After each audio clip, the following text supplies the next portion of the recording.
Le 12 mai 2017, ce jour-là, le monde a découvert, ou plutôt redécouvert, une vérité simple.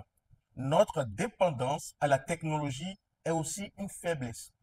WannaCry, une cyberattaque mondiale, a bloqué des hôpitaux, des banques, des entreprises et parmi les victimes, un secteur stratégique, la logistique. Pourquoi? Parce que dans ce domaine, tout repose sur la fluidité des données. Couper ces flux et c'est la paralysie totale. Aujourd'hui, la menace ne fait que grandir. Avec la digitalisation, la logistique devient plus rapide, plus efficace, mais aussi plus vulnérable. Alors, que recherchent vraiment les pirates dans ce secteur? Quelles attaques subissent les entreprises logistiques et quelles peuvent être les conséquences? C'est ce que nous allons explorer ensemble dans cette première partie.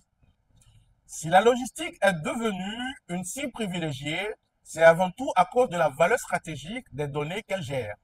Chaque jour, des milliers d'informations sensibles circulent, des coordonnées des clients, des itinéraires stratégiques, des cargaisons de grande valeur.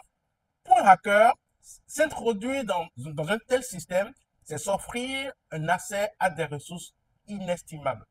Mais ce n'est pas tout. La nature interconnectée de la logistique moderne aggrave encore plus la situation. Imaginez un immense réseau où chaque entreprise, chaque plateforme, chaque transporteur est lié aux autres. Une faille dans ce réseau et c'est toute la chaîne qui peut être compromise. Comme on dit souvent, la chaîne n'est jamais plus forte que son maillon le plus faible. Parmi les attaques les plus fréquentes dans la logistique, 3 se distinguent par leur gravité. Le premier, les rançongiciels. Cette attaque consiste à bloquer vos systèmes et à exiger une rançon pour les débloquer. Imaginez un entrepôt entier, automatisé, incapable de traiter une seule commande pendant plusieurs jours. Les pertes peuvent être colossales.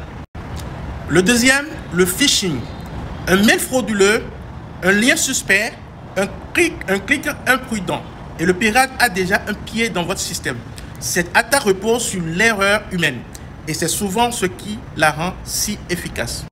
La troisième, les attaques DDoS. Ici, les pirates bombardent vos serveurs de requêtes jusqu'à les saturer. Résultat, vos services deviennent inaccessibles, vos livraisons sont bloquées et l'ensemble de la chaîne s'enraye. Les conséquences d'une cyberattaque peuvent être dévastatrices. D'abord, la paralysie totale des opérations. Plus d'entrepôts fonctionnels, des camions immobilisés, des livraisons suspendues. Ensuite, des pertes financières importantes.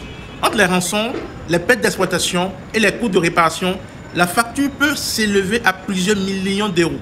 Enfin, il y a l'atteinte à la réputation. Et dans ce secteur, perdre la confiance d'un client, c'est perdre bien plus qu'un contrat. C'est perdre une partie de son avenir. Voilà où nous en sommes. Un secteur stratégique, vital pour l'économie mondiale, devenu une cible privilégiée des cybercriminels. Mais tout n'est pas perdu. Il existe des moyens concrets de se protéger, d'anticiper ces attaques et de limiter les dégâts. Dans notre prochaine vidéo, nous verrons ensemble comment bâtir une véritable forteresse numérique autour de vos opérations logistiques. Alors, restez connectés, mais surtout, restez vigilants. On se retrouve très bientôt pour la suite. Au revoir.